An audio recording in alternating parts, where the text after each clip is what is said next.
Dos palabras importantes aparecen en Levítico 23, y ambas palabras son traducidas como fiesta. Fiesta es traducida de la palabra hebrea moed. Moed significa una cita, un tiempo señalado, un ciclo o año, una asamblea, un tiempo determinado, un festival, una solemnidad. Y aunque es un ciclo anual, es ascendente, no lineal, de una revelación menor a una superior.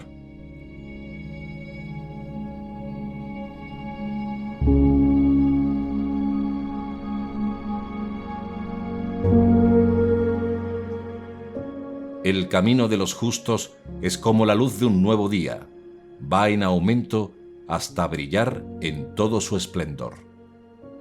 Proverbios 4:18. Es decir, en las Moed, Dios está precisando un tiempo determinado o un tiempo señalado en el cual Él está estableciendo un tiempo señalado con su pueblo.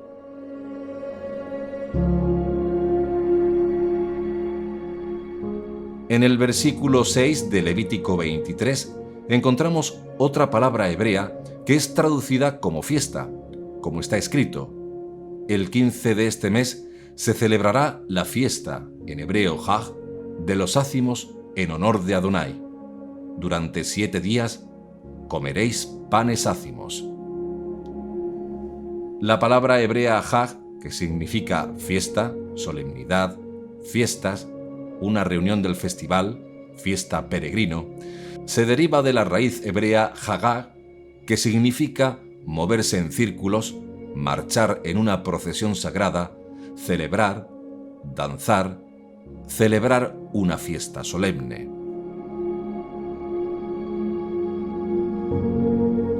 Por tanto, en el judaísmo, las fiestas solemnes del Levítico 23 fueron dadas por Hashem para que nosotros pudiéramos entender verdades espirituales profundas acerca del Mesías y de su obra redentora.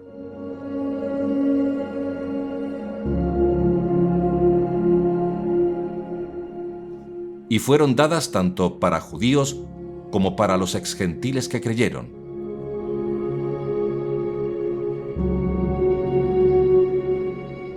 Y en el judaísmo era y es entendido que las fiestas del Eterno son una sombra de las cosas por venir.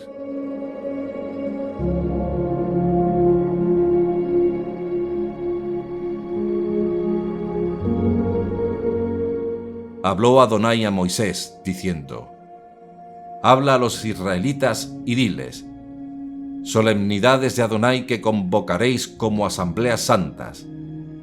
Estas son mis solemnidades. 6 días se trabajará, pero el 7º día será de descanso completo, reunión sagrada en que no haréis trabajo alguno.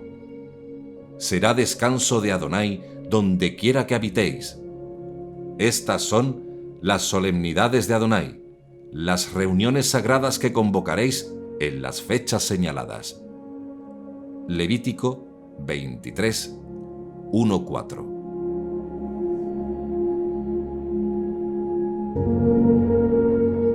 Y dijo Pablo: por tanto, que nadie os critique por cuestiones de comida o bebida o a propósito de fiestas, de novilunios o sábados. Todo esto es sombra de lo venidero, pero la realidad es el cuerpo del Mesías. Colosenses 2, 16-17. Pablo de Tarso nos dice en sus cartas que la herencia dada a los hijos de Israel, ahora los justos de las naciones, por su conexión con nuestro justo Mesías, también tienen acceso a esa herencia. Decir entonces que el ciclo festivo de la Torá no incluye a ellos es un error. Los gentiles también tienen una parte de su herencia en las fiestas. Y con el objetivo de entender lo sagrado y lo importante que son las festividades del Eterno, vamos a escudriñar este tema desde un punto de vista un tanto diferente.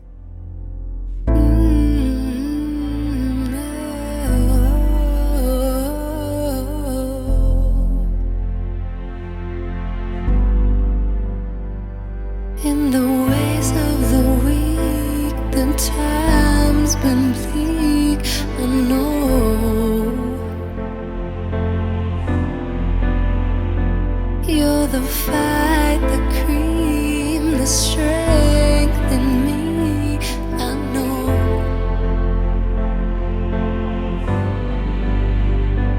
And you're driving, driving, driving, driving me crazy.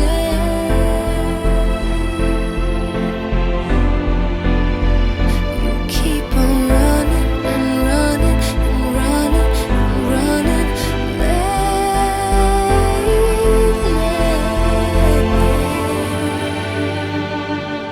Slow down, you go too fast now. I'm telling slow down, I can't keep up now. Your heart is shrinking faster, and baby, there's no laughter coming out of your mouth, out of your soul, out of your soul. El judaísmo de Yeshua. Capítulo 7. Primera parte. Las fiestas bíblicas y el Mesías.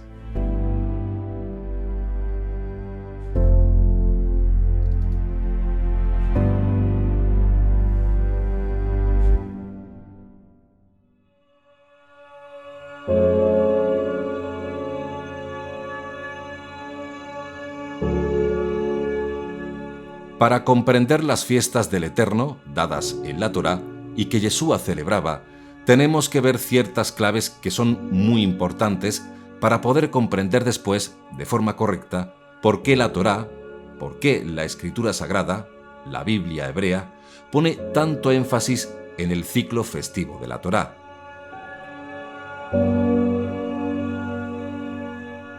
¿Qué es lo que está detrás? ¿Cuál es la fuerza y la importancia que esto tiene para el pueblo de Israel, incluido Yeshua, y también para los justos de las naciones? Hay una diferencia entre la cultura bíblica y la cultura secular, de la misma manera que hay una diferencia entre la historia bíblica y la historia secular. Lo que hace la diferencia entre la cultura bíblica de la cultura secular es una sola palabra. Esa palabra es santidad.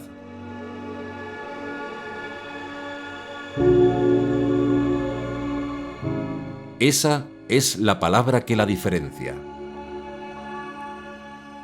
Lo que estamos tratando de decir con eso es que cuando tú estudias las historias de las naciones, tú estás estudiando historia de las naciones. Pero cuando tú estudias la historia de Israel, tú estás estudiando historia sagrada, la historia del primogénito de Dios, escogido de entre todas las naciones. Por ejemplo, si estudiamos alguna de las 53 guerras que ha tenido España o cualquier otra nación, la pregunta es: ¿nosotros podemos aprender algo de la soberanía de Dios, de la inmanencia de Dios, del amor de Dios y de la gracia de Dios, estudiando alguna de esas guerras o de esas batallas de España o de cualquier otra nación?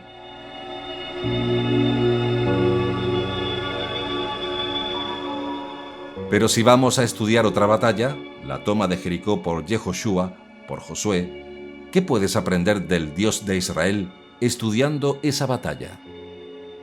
Mucho. Mucho, porque ahí, en ese evento que tuvo lugar, Dios estaba involucrado directamente. De tal modo, cuando nosotros estudiamos historia secular o cuando nosotros estudiamos la historia bíblica, esa palabra hace una gran diferencia.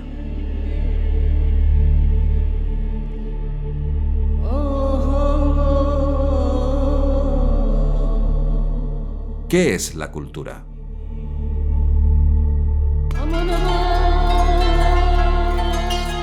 Lo mismo ocurre cuando estudiamos la cultura.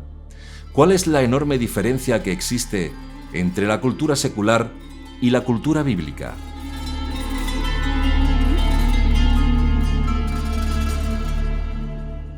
Nosotros podemos definir la cultura en su forma simple. Cultura es la forma de vida que caracteriza a un pueblo o a un grupo étnico determinado. un pueblo o un grupo que comparten una misma historia, que comparten una misma religión, que comparten un mismo entorno geográfico, que comparten una misma fe, que comparten una misma ideología y que comparten prácticas y costumbres que son comunes a ese grupo.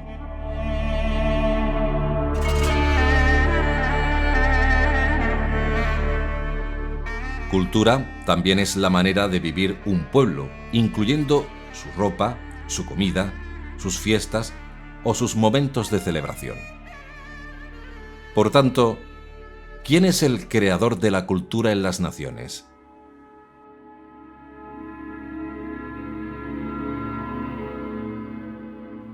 El ser humano. El hombre es el creador de la cultura.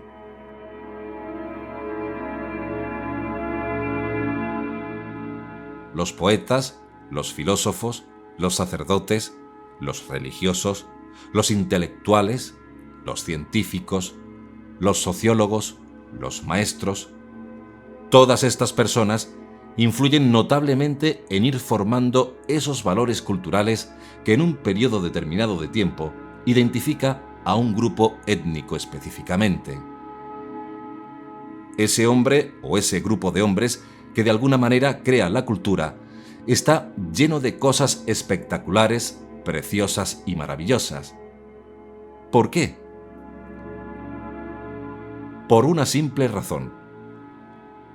Todos los seres humanos hemos sido creados a imagen y semejanza de Dios.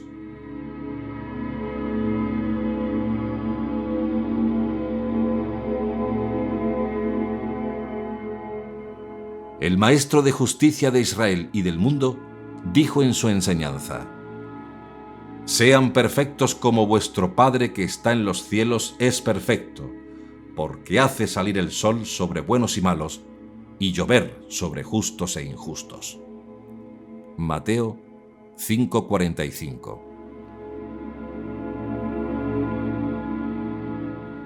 En otras palabras, Hashem, cuando creó al hombre, no hizo excepción de personas. Los judíos no tenemos más neuronas que los no judíos. Los europeos no tienen más neuronas en su cerebro que los asiáticos.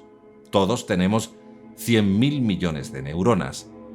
Y todos hemos sido dotados, por la sabiduría divina, de habilidades, capacidades y atributos que son iguales para todos los seres humanos, judíos y no judíos. Y entonces, debido al hecho de que todos hemos sido creados a imagen y semejanza de Dios, las almas que componen la humanidad están llenas de potencial, de riqueza y de grandeza. Los recursos más grandes de la humanidad no están en las minas de oro o diamantes de África, o en las minas de esmeraldas de Colombia, o en el petróleo de Arabia Saudí o de Venezuela. Los recursos más grandes que están escondidos en la humanidad están perdidos, perdidos en los cementerios.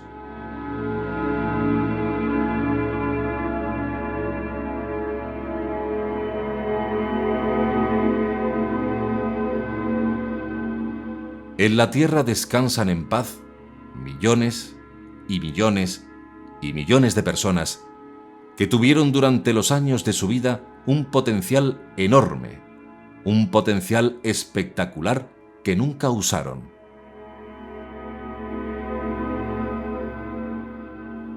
Es un regalo de Hashem para toda la humanidad, judíos y no judíos, porque todos somos hijos de un mismo Padre.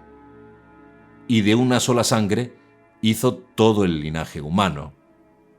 Por lo tanto, en el alma de todo ser humano hay cosas espectaculares, extraordinarias y maravillosas.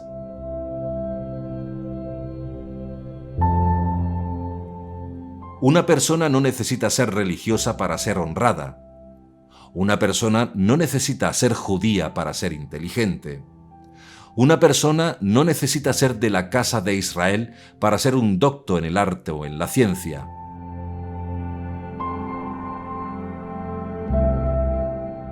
En el mundo existen premios Nobel que no son judíos, que no son creyentes. Hay artistas musicales que son espectaculares y son ateos. Hay excelentes historiadores que son agnósticos. Hay maravillosas personas con un gran conocimiento en cualquier tema que ni siquiera creen en Dios. ¿Y qué es lo que estamos tratándoles de decir?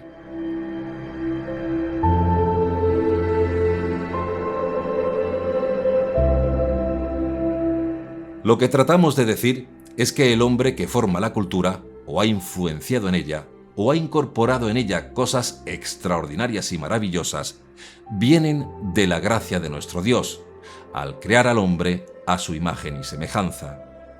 Por lo tanto, en todas las culturas del mundo, nosotros encontramos cosas que son espectaculares, preciosas, maravillosas y extraordinarias. Pero al mismo tiempo, como es el hombre el creador de esas culturas, en esa cultura está infiltrada también la debilidad del hombre. No hay cultura en el mundo que no esté infiltrada con idolatría y paganismo, conceptos y prácticas que van en contra de nuestra sagrada Torá. Y uno tiene que aprender a ver, entender y hacer la diferencia.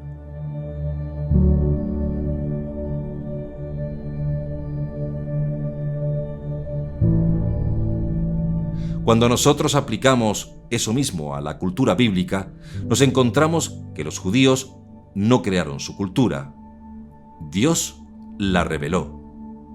Dios nos la reveló. Por tanto, lo que tenemos aquí es cultura creada versus cultura revelada. Por ejemplo, los judíos, los israelitas, no inventamos el Shabbat. Los judíos no inventamos Pesaj. Hashem nos lo dio. Los judíos no inventamos Rosh Hashanah, Yom Teruah. Hashem nos lo dio. No inventamos Sukkot. Hashem nos lo dio. Y por cuanto es revelación de Hashem, no hay nada sucio ni pecaminoso en ellas. Quiere decir que cuando usted va a cualquier nación del mundo y practica cualquier festividad cultural de esa nación, usted tiene que tener mucho cuidado. Porque hay elementos buenos o buenísimos, pero también hay cosas ahí que usted tiene que separar. Tiene que separarse.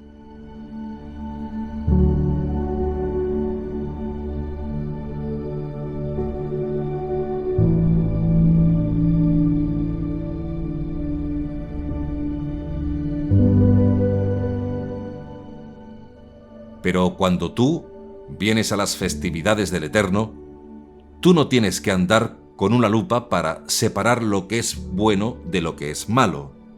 Todo lo que Dios nos dio, nos reveló, es bueno y perfecto.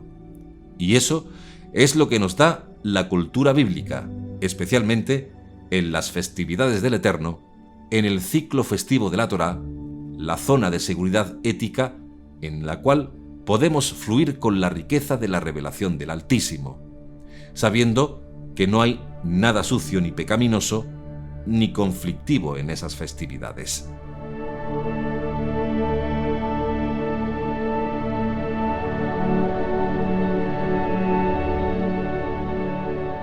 Fíjense si es así, que Israel todavía no podía santificar esas fiestas porque era un país de nómadas en medio del desierto cuando Hashem se las entregó. Dios les dijo cómo iban a medir el tiempo y qué iban a hacer en el tiempo cuando entraran a la tierra prometida. Cambiando de una circunstancia nómada, moviéndose a un nuevo estatus sedentario, cada uno en su tierra y en su ciudad.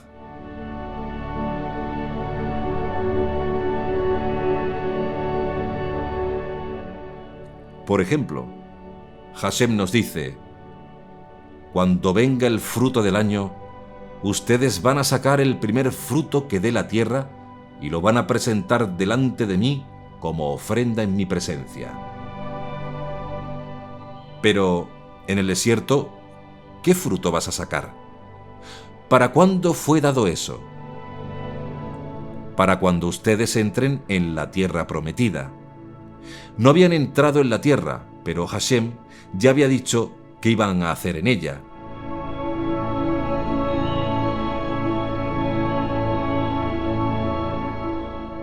Por tanto, el ciclo festivo de la Torá es algo tan espectacular, tan extraordinario y tan amplio que requiere ciertas claves o códigos para que lo podamos entender, lo podamos disfrutar y aplicar a nuestras vidas como parte del pueblo santo que somos.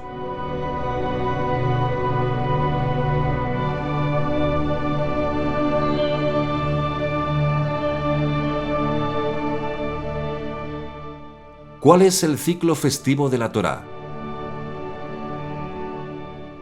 Según Vayikra, capítulo 23, el ciclo festivo de la Torá incluye las siguientes festividades. Primero, el Shabbat, el día de reposo. Segundo, Pesach, Pascua. Tercero, Bikurim, primeros frutos. Cuarto, Shavuot, fiesta de las cosechas.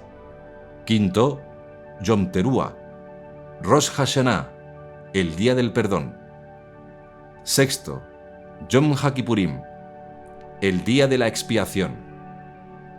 Séptimo, Sukkot, fiesta de las cabañas o los tabernáculos. Ese es el ciclo festivo de la Torá, esas 7 fiestas. Por supuesto, hay otras fiestas que son históricas también, como Hanukkah, como Purim, entre otras, que se fueron dando en el desarrollo histórico del pueblo de Israel. Pero no es a esas las que estamos haciendo referencia. Estamos haciendo referencia a aquellas que específicamente Hashem nos reveló a través de Moshe.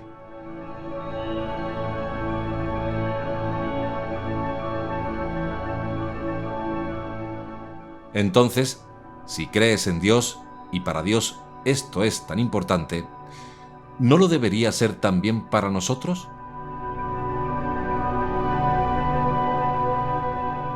¿Cómo podemos interpretar estas festividades, este ciclo festivo de la Torá? Hay ciertas claves, ciertos códigos para poder entender esta abundancia de conocimiento que nosotros tenemos en la Torá.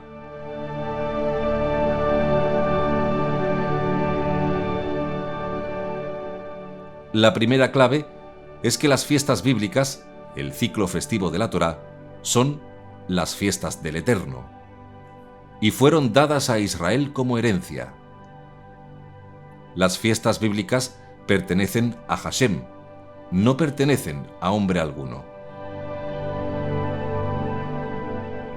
Dice la Torá: estas son las fechas especialmente dedicadas al Señor y que ustedes llamarán reuniones santas. Levítico 23:2.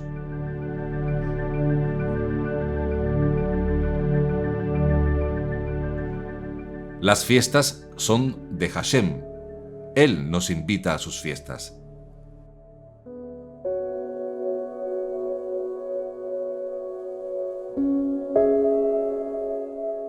La grandeza de una invitación se mide por la grandeza del que invita. Y si el que invita a hacer lejai es Dios, imagínense el honor. Ese honor extraordinario que te empapa el alma y eleva el espíritu que se introduce en la gloria del dominio de su reino, es el secreto del ciclo festivo de la Torá.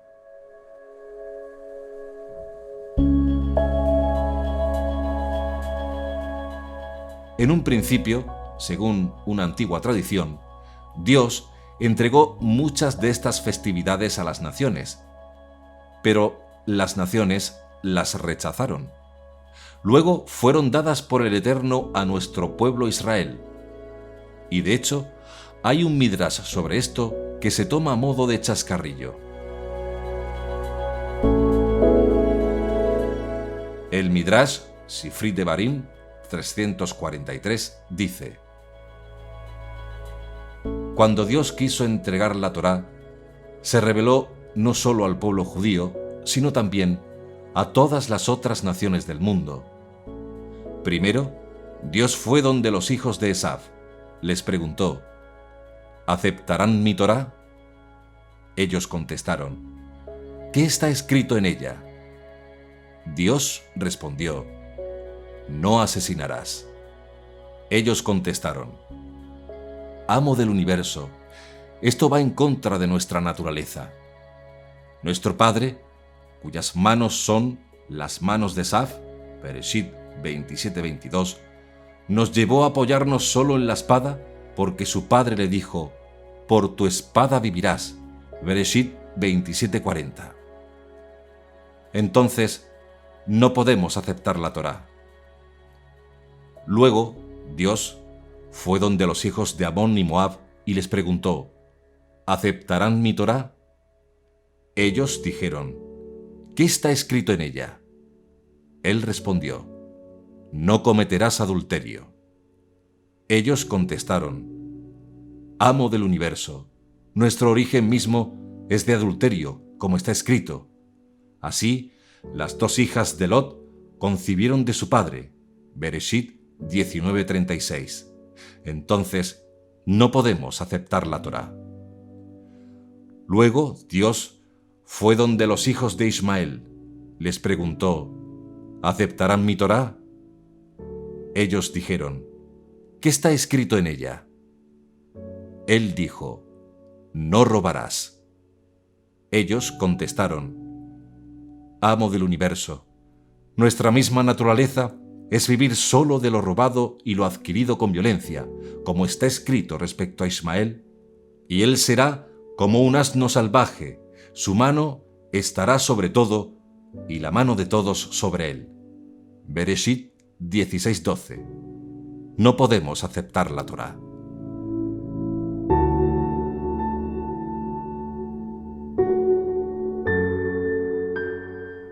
Continúa el Midrash diciendo que Dios estaba tan preocupado porque nadie quería su Torá, que se la ofreció finalmente a la última opción que le quedaba: el pueblo de esclavos. Al preguntarles Dios, el judío le contesta: ¿cuánto cuesta la Torá?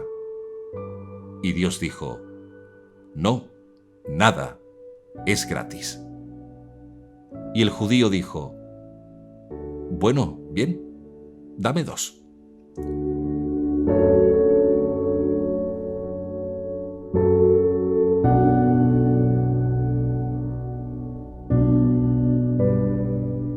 Lo que estamos tratando de decir con esto es que la primera clave para entender las festividades del Eterno es que no son nuestras, son de Hashem.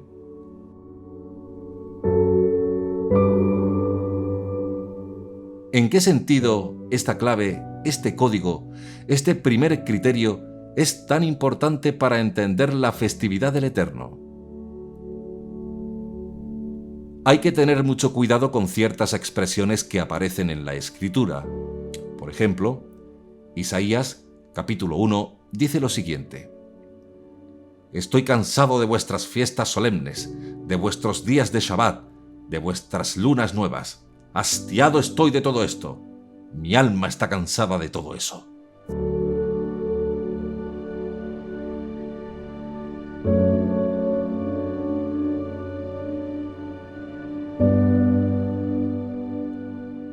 Algunas personas que no tienen este código y leen Isaías 1 dicen tremendas barbaridades.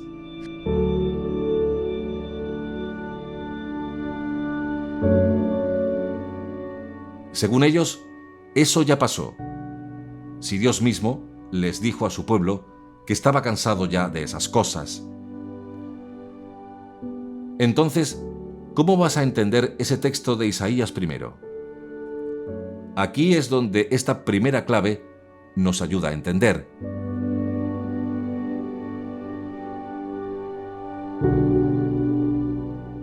Desde el punto de vista de la teología judía, en el momento que nosotros inventamos fiestas o en el momento que nosotros comprometemos sus fiestas y alteramos sus fiestas, en ese momento ya no son las de Él, son las nuestras. deben recordar o conocer que cuando el profeta Isaías habló de estas cosas, habían ocurrido muchos hechos dramáticos en Israel. Los hombres que estaban en el poder, sobre todo en la parte norte de Israel, habían creado fiestas paralelas a las de Hashem. Y en el momento que tú alteras lo que Dios te ha dado, en ese momento se convierten en tus fiestas, no sus fiestas. Cuando Hashem dice, vuestras fiestas solemnes, es las que ustedes mismos se han creado, no las mías. Las mías son santas, puras y buenas.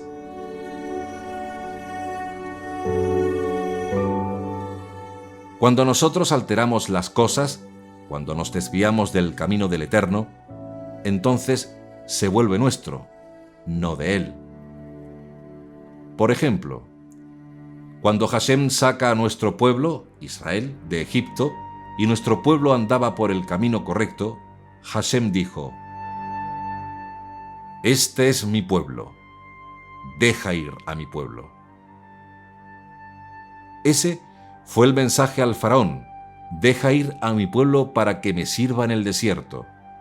Éxodo 7:16. Pero cuando los hijos de Israel cayeron en el pecado, el becerro de oro, ¿qué le dijo Hashem a Moshe, a Moisés? Le dijo: tu pueblo que sacaste de Egipto se ha corrompido. Éxodo 32:7. Tu pueblo, ese no es mi pueblo, ese es tu pueblo.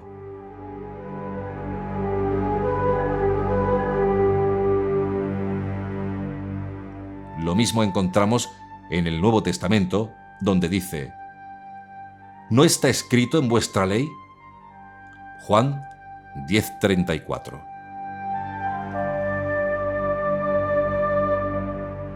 Los que no conocen este código, al escuchar a Yeshua decir en vuestra ley, separan automáticamente a Yeshua de la ley, diciendo que él dice que no es de él. Porque él vino a traer otra cosa diferente. ¿Por qué piensan así? Porque desconocen la cultura hebrea y no entienden este código. Y en el momento en el que interpretamos mal la Torá, y en el momento en el que nos desviamos de los principios sagrados de la Torá, ya no es la ley de Hashem, es nuestra ley, vuestra ley. Es extremadamente importante entender esta clave. Eso es lo primero. La segunda clave para entender estos principios del ciclo festivo de la Torá es que todas las fiestas bíblicas son mesiánicas en su naturaleza y en su esencia. En otras palabras, apuntan al Mesías, nos hablan del Mesías. Y quiere decir que cuando tú te metes dentro de las fiestas bíblicas, tu entendimiento del Mesías va a alcanzar una dimensión extraordinaria porque Él está escondido en todas esas fiestas. Porque ya hemos explicado cómo es nuestro pueblo, porque está escrito de todo lo que los profetas hablaron. Lo hablaron pensando en Mashiach, pensando en el Mesías. Exactamente como dijo el rabino Pablo de Tarso, cuando él dijo en una de sus cartas que el propósito final de la Torá es llevarte al Mesías. Romanos 10:4. Porque el fin de la ley es el Mesías para justificación de todo creyente. Mashiach es el objetivo final. Y si el propósito final de la Torá es llevarte al Mesías, y si los profetas todos hablaron acerca del Mesías, estudiar las fiestas bíblicas que forman parte de la Torá y no ver allí al Mesías es una gran pérdida. Entonces, es muy importante entender esta clave de las fiestas bíblicas. Son mesiánicas en el sentido de que apuntan al Mesías. Si tú te abstienes de eso, y si tú rechazas eso, y si tú lo ignoras, te estás perdiendo una riqueza extraordinaria acerca de quién es realmente el Mesías.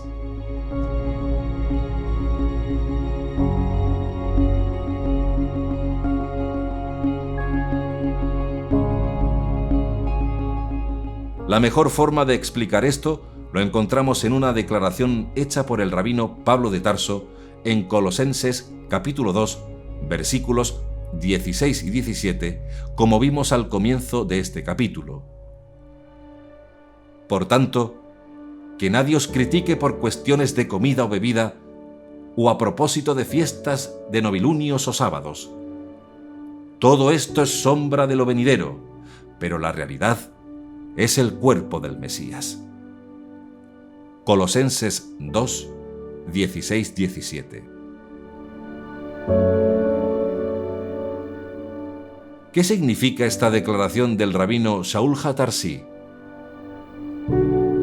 Primero, les vamos a compartir la interpretación no judía tradicional que se ha hecho de este versículo. En la teología dispensacionalista, esa teología que encapsula la revelación y el trato de Dios con Israel y con la humanidad, en ciertos periodos fijos, determinados en tiempos y edades, mostrando que cada vez que llega una nueva dispensación, la anterior queda anulada y separada por la nueva que llega. En esta teología no judía se interpreta este texto diciendo: antes de la llegada del Mesías y antes del establecimiento de la dispensación de la gracia, estamos confinados a la dispensación de la ley, pero ahora que ya ha llegado el Cristo, ya no estamos bajo la ley, sino bajo la gracia. Aunque este no es el tema aquí, nos asombra ver cómo los teólogos cristianos y después todo su rebaño pueden llegar a esta conclusión. Si antes de la gracia los gentiles estaban confinados a la dispensación de la ley, ¿qué ley es esa? ¿La Torá? Piensen en eso. Si Dios nunca le dio la ley a los gentiles, ¿cómo usted puede estar confinado, atado a un pacto o a algo que a usted nunca le dieron?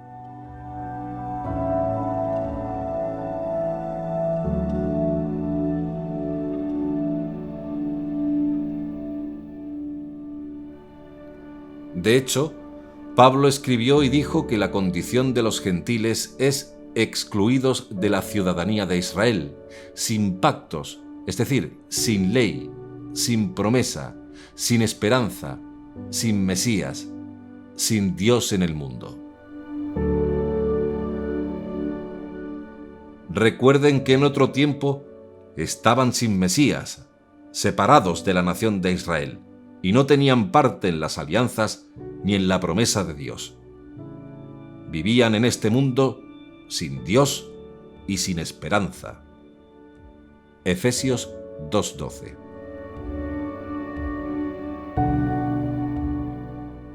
Y en otro lugar, el rabino Pablo de Tarso afirmó en Romanos 2:14: en efecto, cuando los gentiles que no tienen ley cumplen naturalmente las prescripciones de la ley sin tener ley, para sí mismos son ley.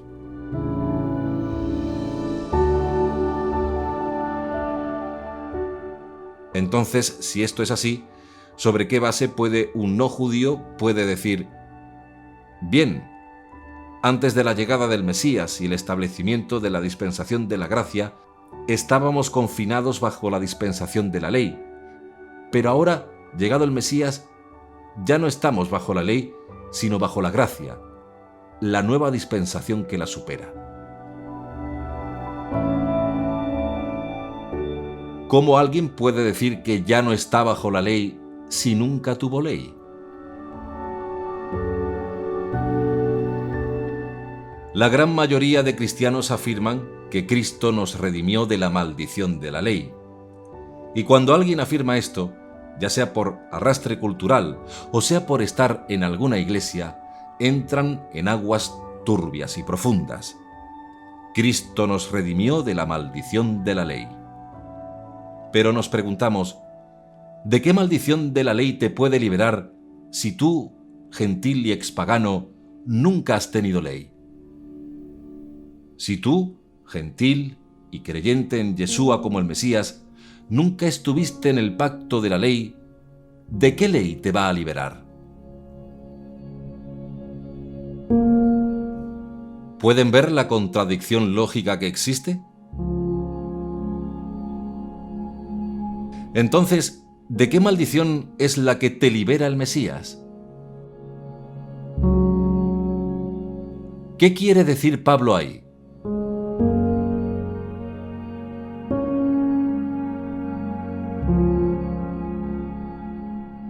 La maldición de la ley de la cual el Mesías libera al no judío es la maldición de haberse quedado sin pacto, sin promesa, sin esperanza, sin Mesías y sin Dios en el mundo.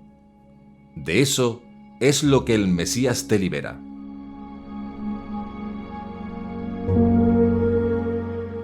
Cuando Dios escogió a Israel como nación del pacto, ¿qué pasó con los gentiles?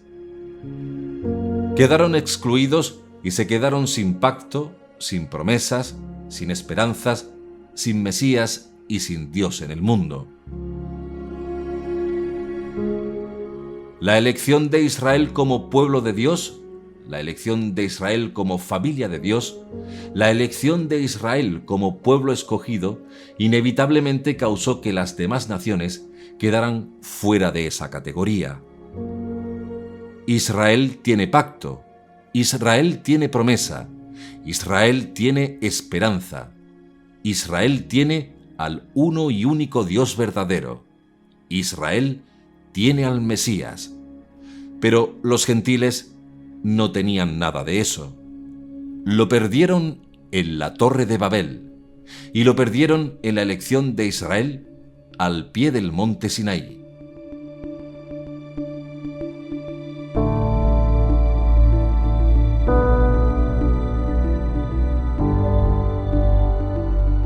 ¿Qué queda? ¿Cuál es el perfil o cómo sería la categorización de una persona que está sin pacto, sin promesa, sin esperanza, sin Mesías y sin Dios en el mundo?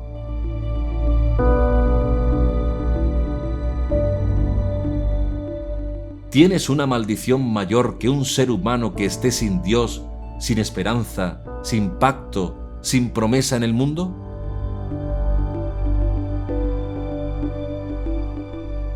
Venido al Mesías y establecido un canal de apertura para que los no judíos puedan ser injertados en el olivo natural, la maldición de haberse quedado sin pactos, la maldición de haberse quedado sin promesas, fue quitada.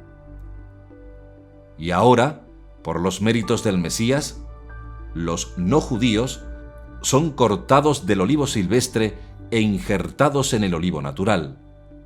Y ahora, ellos también como nosotros, tienen a Dios, tienen al Mesías, tienen esperanza, porque les fue quitada la maldición y les vino la bendición de convertirse en justos de las naciones bajo el amparo de la Shejiná, del Dios de Israel.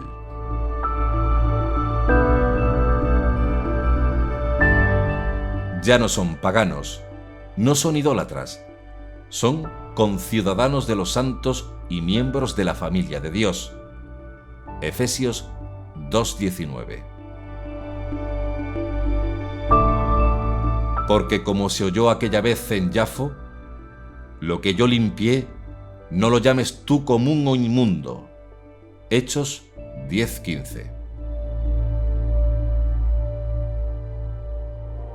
De modo que cuando el rabino Pablo escribió: nadie os juzgue con respecto a comida o bebida en cuanto a días de fiesta o luna nueva o días de reposo, porque todo esto es lo que ha de venir, porque el cuerpo es de Mashiach. ¿Qué está escribiendo? ¿Qué está diciendo?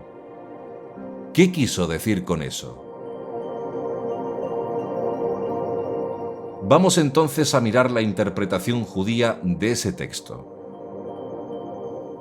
En los días del rabino Pablo, había un grupo de judaizantes que enseñaban contra la doctrina y enseñanza del Mesías, contra la enseñanza de los discípulos originarios de Yeshua, diciendo que los gentiles tenían que hacerse judíos si querían ser parte de la comunidad y si querían tener asegurada una parte del mundo por venir.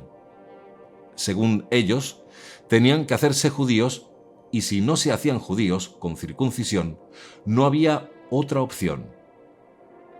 Eso de justos de las naciones no valía para ellos y tenían que hacerse judíos si querían ser parte de la comunidad de Israel. Estaban juzgando a los primeros creyentes del primer siglo, cuando los vieron sacrificando las fiestas bíblicas, incluyendo el Shabbat.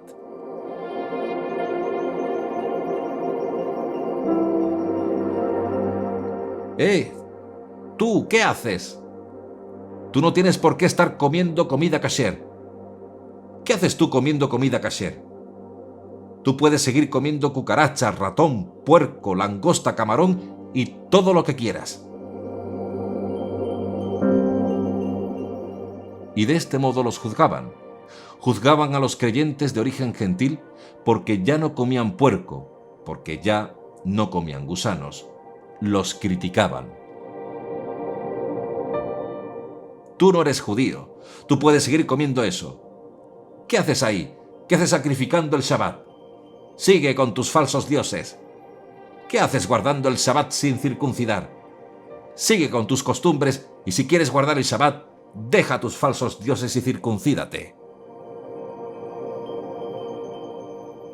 Es decir, los prosélitos juzgaban a los gentiles cuando veían que los creyentes de origen no judío se reunían en la sinagoga.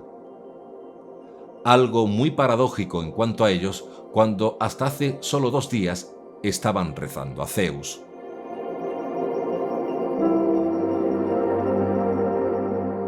A muchos cristianos hoy en día les cuesta entender que no hay un solo texto en el Nuevo Testamento, no hay un solo texto que pruebe que los creyentes de origen gentil se reunieran otro día que no fuera en Shabbat. Es un concepto espiritual. Y tú te puedes reunir en cualquier día de la semana, el domingo, el lunes, el martes, el miércoles, el jueves o el viernes. El día que tú quieras te puedes reunir. Pero no vengan a decir que el lunes es el día del Señor, o que el domingo es el día del Señor, o el viernes. El día del Señor, el día de Adonai, el día de Hashem, es el Shabbat, el sábado. El Shabbat es el día del Señor, y eso no se puede cambiar.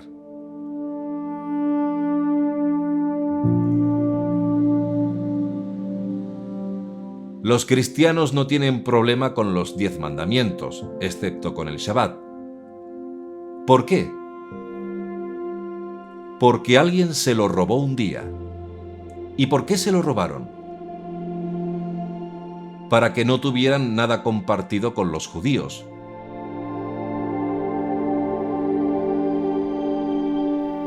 Cuando leemos la carta que Constantino dirigió a las iglesias cristianas del imperio, en uno de sus párrafos se expone la verdadera razón del cambio. Según Eusebio en su Historia Eclesiástica, esto es lo que el emperador, y ahora titulado nuevo jefe de la Iglesia cristiana, escribió: Nos ha parecido a todos que sería indigno guardar esta tradición de la más alta solemnidad, siguiendo la costumbre de aquellos judíos inmundos y miserables quienes, habiendo manchado sus manos con tan horrible crimen, están además totalmente ciegos en sus mentes, rechazando todas esas prácticas de ese pueblo. Y así no tengamos nada en común con esa chusma de judíos, para no tener nada compartido con las costumbres de aquellos parricidas y asesinos de nuestro Señor, y así no tener relaciones con estos judíos perjuros.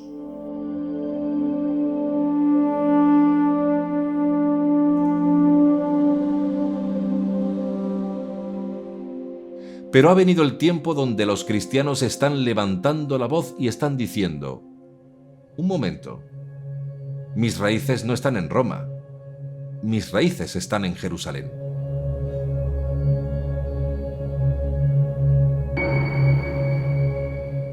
Por eso llegó el tiempo cuando los cristianos están echando mano del tzitzit de un yehudí.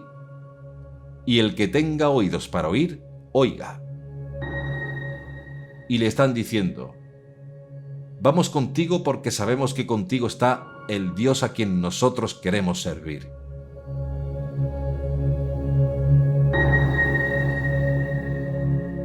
El tiempo está llegando para que las naciones se levanten y digan: venid y subamos a la casa del Dios de Jacob, porque Él nos enseñará sus caminos y andaremos por sus sendas, porque de Sión saldrá la Torá y de Jerusalén la palabra de Adonai.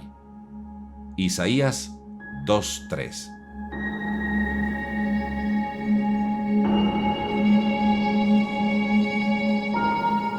Los judaizantes iban detrás de Pablo sembrando confusión y caos en las comunidades. Entonces los gentiles que habían creído se preguntaban: ¿qué hacemos? ¿Podemos guardar Shabbat o no? ¿Podemos seguir comiendo carne de gato, de perro, o limpiamos nuestras bocas de sangre y de toda comida impura?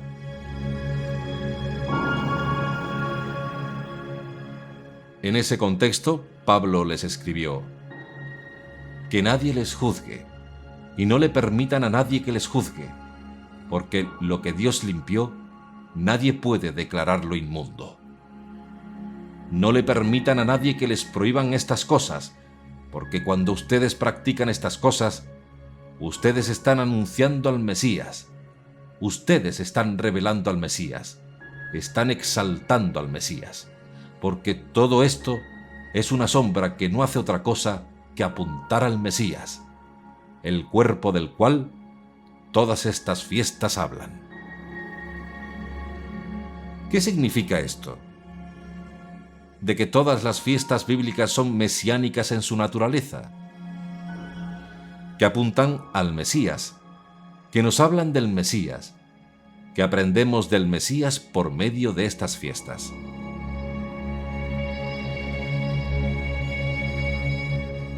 Y por tanto, los seguidores judíos de Yeshua, como los seguidores no judíos, al santificar estas fiestas, no hacemos otra cosa sino hablar del Mesías, mostrar al Mesías.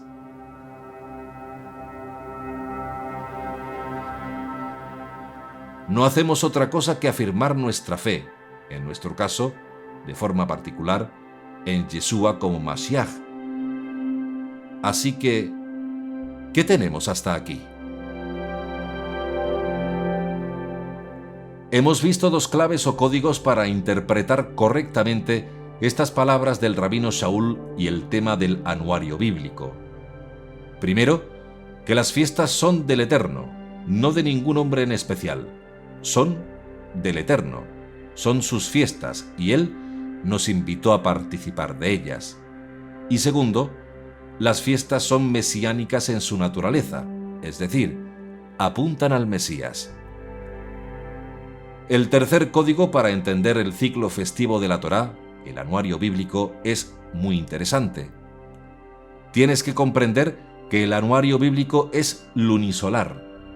Esto te va a dar o te va a abrir un mundo de entendimiento. Este código te va a permitir entender una cantidad de textos del Nuevo Testamento que son impresionantes.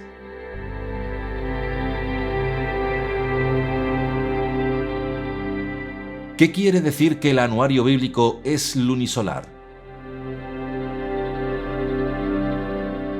Es decir, que tiene en cuenta el sol y la luna para su enunciado.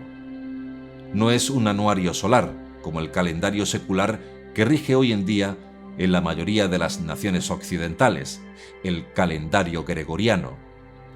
Y no es un anuario lunar como el calendario islámico o musulmán. El calendario, el anuario hebreo, es el lunisolar, o sea, tiene en cuenta el movimiento de la luna alrededor de la Tierra y tiene en cuenta el movimiento de la Tierra alrededor del Sol. Si tú no entiendes eso, vas a tener problemas en comprender muchos de los secretos de las festividades bíblicas.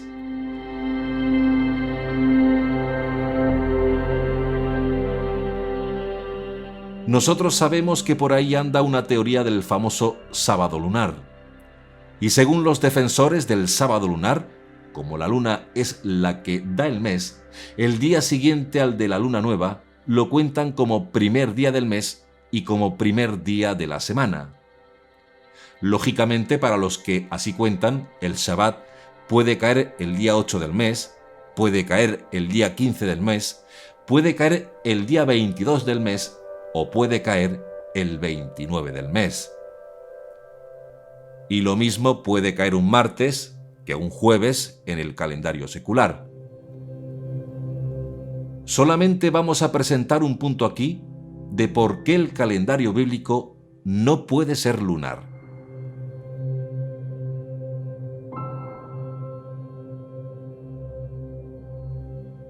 La simple razón es porque la Torá afirma que Pesaj, la fiesta del Pesaj, la Pascua judía, siempre tienen que caer en el mes de Aviv. Y presten atención, siempre tiene que caer en el mes de Aviv. Éxodo, capítulo 12, a partir del verso 1, claramente establece que en el mes de Aviv, que es el mes que abre la primavera, tú santificarás esta fiesta a Hashem.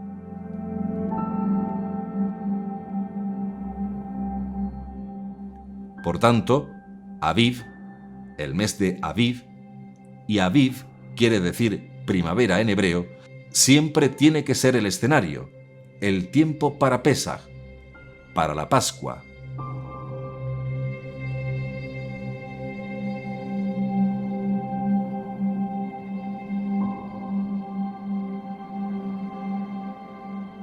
Si seguimos la cuenta de los días de la semana y los meses por la luna, y exclusivamente por la luna, habrá años cuando Pesaj caerá en verano, años cuando Pesaj caerá en otoño, años cuando Pesaj caerá en invierno, y finalmente otra vez en primavera, como sucede, por ejemplo, con algunas de las festividades del pueblo islámico, el Ramadán.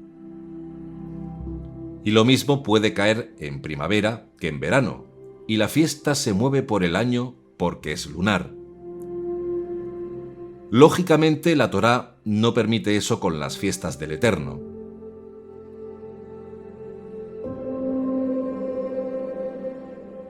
Consecuentemente, por ese solo argumento, no puede ser lunar. Tiene que ser lunisolar.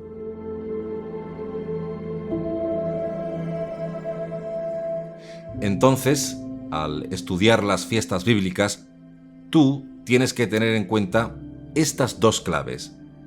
Primero, la luna es la que nos da el nuevo mes. Y segundo, el sol es lo que nos da inicio a un nuevo día. Cuando el sol cae, es un nuevo día. Y cuando la luna aparece nueva por primera vez, es un mes nuevo.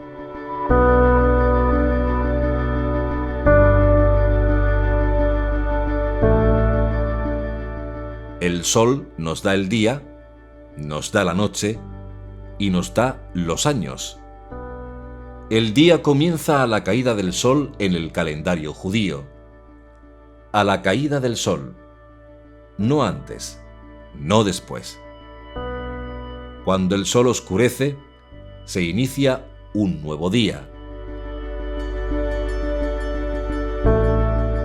Quiere decir que teniendo en cuenta ambos sistemas, el calendario judío y el calendario gregoriano, el primer día de la semana en el calendario judío, no es el domingo por la mañana como en el calendario secular, es sábado en la noche. ¿Por qué?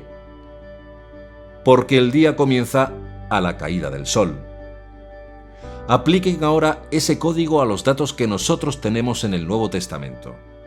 Por ejemplo, en Hechos, en el capítulo 20, verso 7, dice: El primer día de la semana, estando nosotros reunidos para la fracción del pan, Pablo, que debía marchar al día siguiente, conversaba con ellos y alargó la charla hasta la medianoche. Cuando una persona no tiene este código y lee el primer día de la semana, cuando estaban reunidos los discípulos para partir el pan, ¿qué piensan que es el primer día de la semana? El domingo. Domingo porque en el calendario secular el primer día de la semana es domingo. Lógicamente, si la Biblia que ustedes puedan estar leyendo les dice el primer día de la semana y en su mente el primer día de la semana es domingo, entonces, lógicamente, cuando alguien lee eso piensa domingo. Pero cuando tú entiendes este código de que el calendario judío no funciona igual y que este documento que se escribió por un judío está hablando en un contexto judío, entonces tú no puedes aplicar una medida cultural no judía para interpretar un texto judío. ¿Por qué? Porque vas a llegar a conclusiones equivocadas. Y esto, que es tan fácil de entender, sigue ocurriendo en el mundo cristiano por no querer pararse un momento a reflexionar lo que está escrito. Se tiene que aplicar conceptos judíos a textos judíos y no traer culturas extrañas o ideas extrañas para interpretar un texto que es judío. Esto es importante porque las palabras cambian de significado de cultura en cultura. Si decimos la Lola coge la concha para decorar un estante, un argentino se puede echar las manos a la cabeza. Si hablamos en un dialecto andaluz, probablemente muchos no entiendan nada de lo que le decimos. Si decimos, por ejemplo, cuchique polla, no vea, vaya tela, la vin compae. Mi chavea lo mandé a un mandaillo para allá y se quedó apoyardao. Una jamba le dijo onde. Conté con eso y después de toda la pechá, nada de nada. Le echa una que no vea. Después de todo, me quedó un recomello que no vea. Aunque es una chuminá. Pero después del follaero, le da al cipollo una chuminá que le ha encantado pa' no quedar de engurruñido con el pavo. Vaya que diga que su pae es un esmayado. Pa' no liar un follaero y no quedar esfaratado, y como me ha dado fatiga de la que la ha liado, le da una mijilla porque estaba enmayado. Después de pim pum, nos hemos partido y nos hemos pegado una pechá que no vea. ¿Entendieron algo? ¿Especialmente aquellos que son latinoamericanos? Seguro que no. Y si entendieron algo, probablemente puedan malinterpretarlo. Si ustedes van al diccionario español para entender cuchiquepollas, pueden malinterpretar la expresión totalmente. Cuchi, según el diccionario, significa cerdo y pollas, gallinas jóvenes. Lo que eso significa es algo así. Vaya cosa que me ha pasado. Amigo mío, mi hijo, que mandé a comprar una cosa importante, se perdió. Una mujer le indicó dónde estaba la tienda. Con todo eso y después del esfuerzo, no la encontró. Le he regañado. Cuando todo pasó, me sentí mal, aunque fue algo sin importancia. Después de regañarle, le he dado al atontado un regalo que le ha gustado, para que no piense que soy tacaño. Vaya que piense que su padre es pobre. Para no pelearnos y después no hablarnos, de la vergüenza que me ha dado al regañarle, le he dado de comer porque tenía hambre. Después de hablar, hemos reído y nos hemos dado un festín de comer impresionante.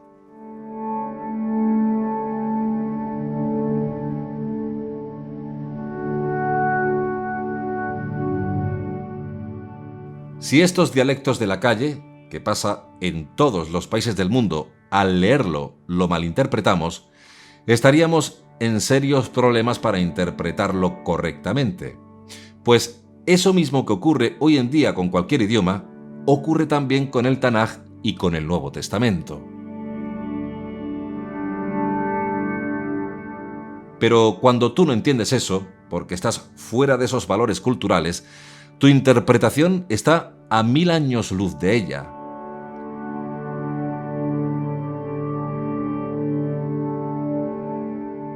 Según muchos, uno de los textos del Nuevo Testamento prueba que Jesús cambió el sábado por el domingo o que los apóstoles cambiaron el Shabbat por el domingo. le dicen a la gente: «Mira, ¿cuándo se reunían? El primer día de la semana». «¿Cuál es el primer día de la semana?». La gente dice: «El domingo». «Pues por eso es que nos hemos reunido el domingo». Pero eso es una salvajada, un desastre, porque el primer día de la semana se inicia en el calendario hebreo a la caída del sol. Usen la lógica. El texto dice que Pablo alargó el discurso hasta la madrugada. Imagínense que primer día de la semana, en el mundo cristiano, significa domingo aproximadamente sobre las 9 de la mañana.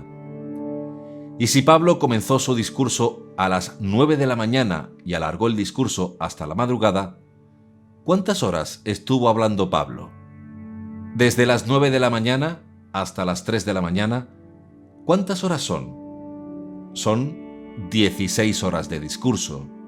Según su lógica, no caen en la cuenta que ninguna persona puede estar 16 horas hablando. Lo que sí es lógico es entender esto teniendo en cuenta las claves hebreas.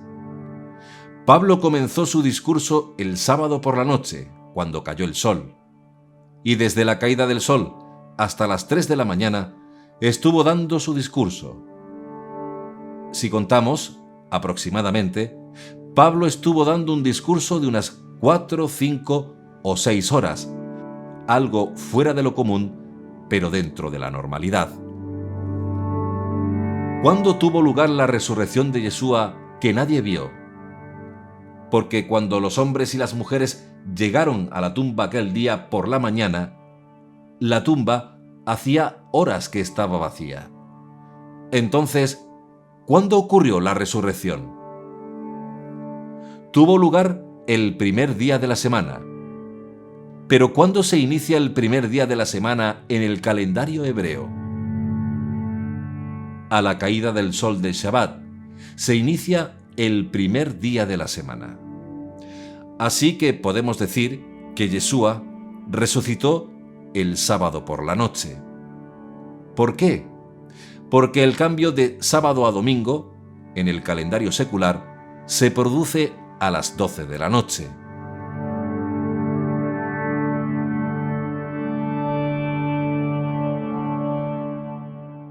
Cuando el calendario gregoriano, el reloj pasa a las 12 de la noche, comienza el domingo. Pero esas 4 a 6 horas antes, desde la caída del sol hasta las 12 de la noche en el calendario hebreo, ya es el primer día de la semana, puesto que comenzó 4 a 6 horas antes dependiendo de la estación. En otras palabras, cuando a las 12 de la noche llega el domingo, en el calendario hebreo judío, hace horas que ya es el primer día de la semana. Así que Yeshua no resucitó el domingo por la mañana, sino el sábado por la noche, según el calendario secular. Y de ahí que las iglesias cristianas fundamentan erróneamente que Jesús resucitó el domingo por la mañana y por eso, según ellos, el domingo, el día del sol, es el día del Señor.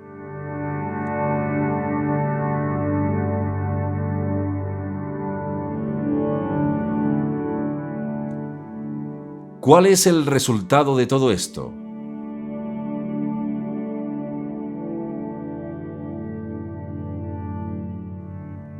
¿Por qué pasa eso? ¿Por qué ocurre?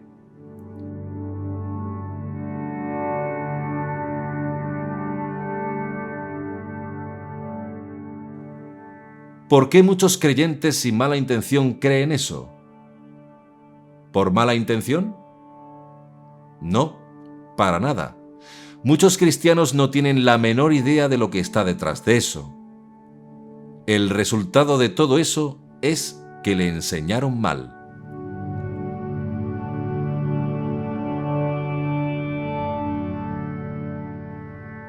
Pero el tiempo ha llegado. El tiempo está llegando a su cumplimiento, aunque el día y la hora nadie sabe.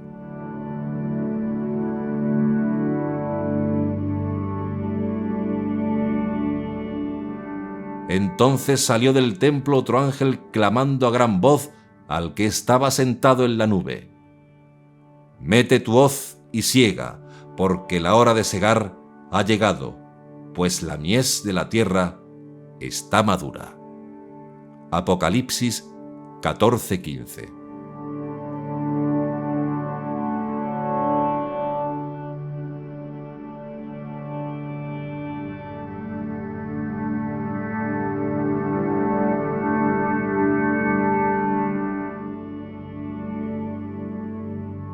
Por todo esto que hemos analizado, ¿qué vas a hacer con toda esta información de ahora en adelante?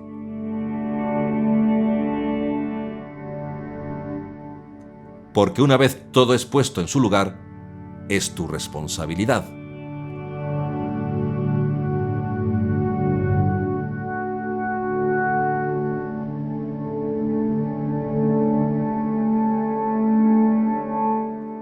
Los códigos son claves importantísimas para poder entender las fiestas bíblicas del Eterno. Pero nos falta estudiar algo más: el shofar, el último shofar.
El último shofar no es cualquier cosa.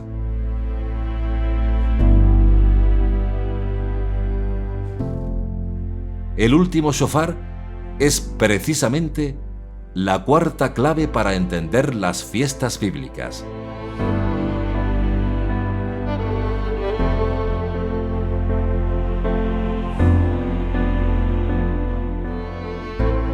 ¿Qué importancia tiene el shofar en las fiestas del Eterno?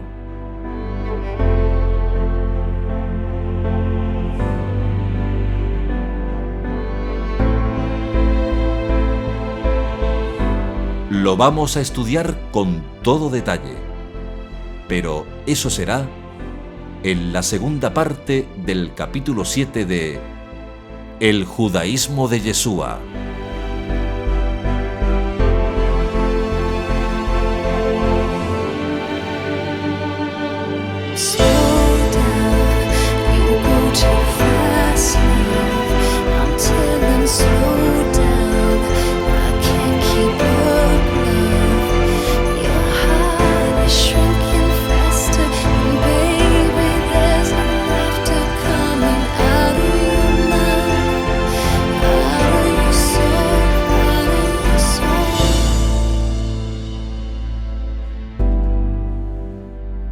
I'm wasted, keep running, impatient, sweet lover.